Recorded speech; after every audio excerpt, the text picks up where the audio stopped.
ladies and gentlemen, at the outset, I would like to thank you, Honorable Speaker, for having invited me to officially open the fifth session of the seventh Parliament to commence the legislative year for 2022.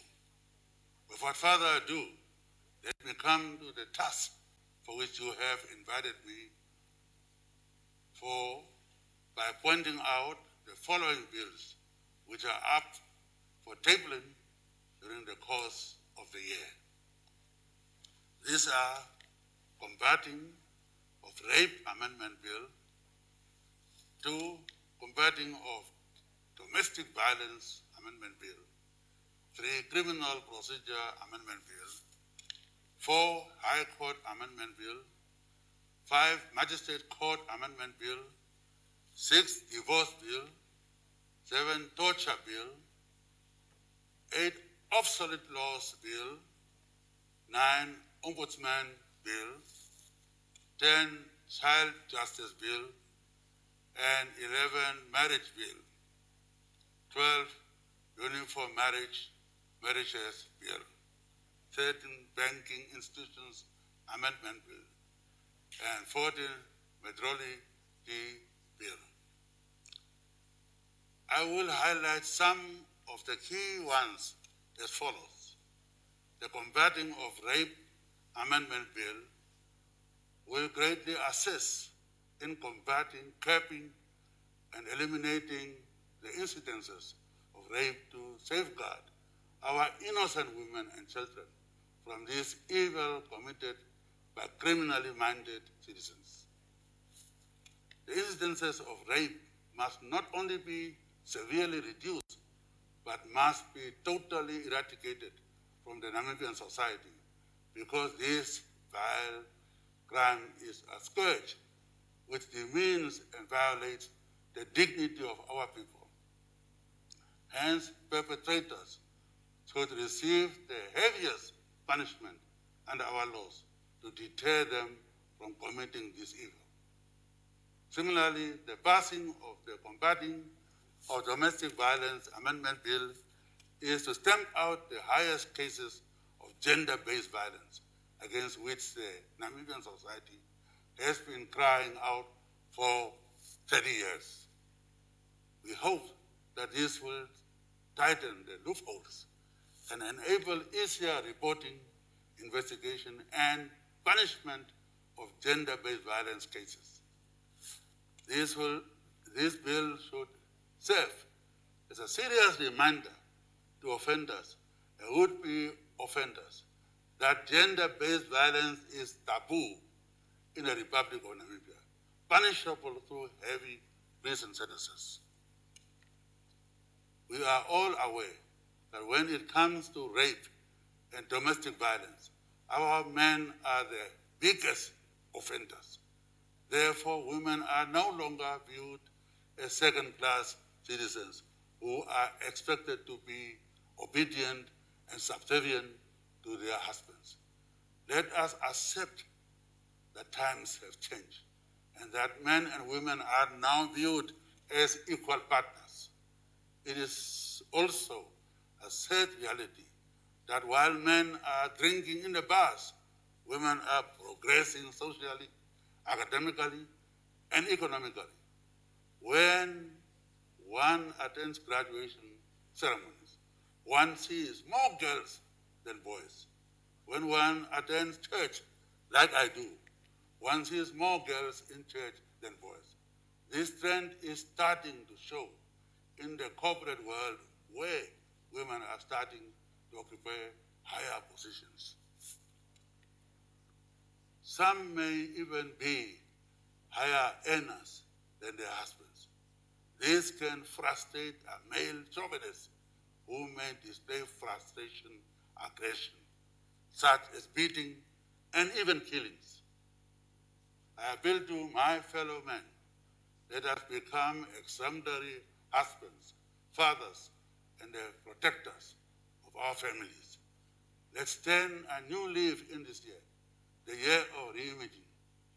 I now move on to divorce bill, which will make it easier for couples to divorce. As it stands, one can only divorce if one can prove that adultery or indiscretion has taken place. With the new bill, if two married persons have reached irreconcilable differences, they will be able to divorce. Hopefully, this contributes to reducing violence as well. However, we are not encouraging divorces. On a more positive note, the marriage bill will ensure that couples weighted north of the red line will be given an opportunity to change their marriage status on whether they will be married out or in community of property. Currently, marriages north of the red line are automatically classified as out of community of property. This creates problems during divorce or when dealing with the estate on the death of a spouse. Honorable Speaker, next month we'll be celebrating 32 years of independence. Having fought a bitter struggle to liberate our country from apartheid colonialism, we should no longer accommodate or tolerate laws in Namibia that are racist or discriminatory in nature. Therefore, I am pleased that the obsolete laws bill will provide for the repeal of certain obsolete laws, many of which are discriminatory on the grounds of gender, race, color, ethnic origin, religion, creed, as well as social and economic status. There is no place for such laws in the Namibian House. Finally, the torture bill originates from the bitter historical experiences of the majority of our citizens under the colonial apartheid administration, which has subjected them to physical torture. This bill will give expression to the aspirations of the Namibian Constitution to maintain the dignity of every Namibian citizen as sacrosanct by outlawing the practice of state-sanctioned torture and physical abuse of citizens. Its promulgation will forever put to rest the ghost of state-sanctioned torture in Namibia. While these bills aim to transform our socio-economic architecture, I must state, Comrade Speaker, that I have noted that a majority of these bills are recurring from the previous year. This could be attributable to the situation of COVID-19. Notwithstanding the COVID-19 independent intervening variable, going forward, many of these bills are essential to address pressing problems in our society. For this reason, we have to redouble our efforts to dispense with them as quickly as possible if we aim to truly make a difference in the lives of our people. Let us not display progress, let us not delay progress, but rather let us all strive to work tirelessly to become partners for peace, safety, economic development, and prosperity.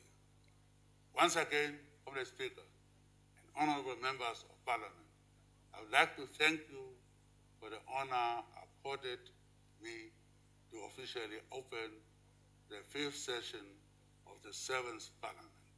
Let us remain focused on the primary task of giving our nation hope through this august House as we address their concerns effectively. Let us set an example in this Parliament of a united and dedicated people, of a will and determination to positively transform the nation.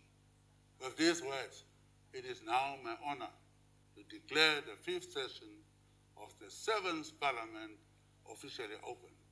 May God bless all, and may God bless the Republic of Namibia. I thank you.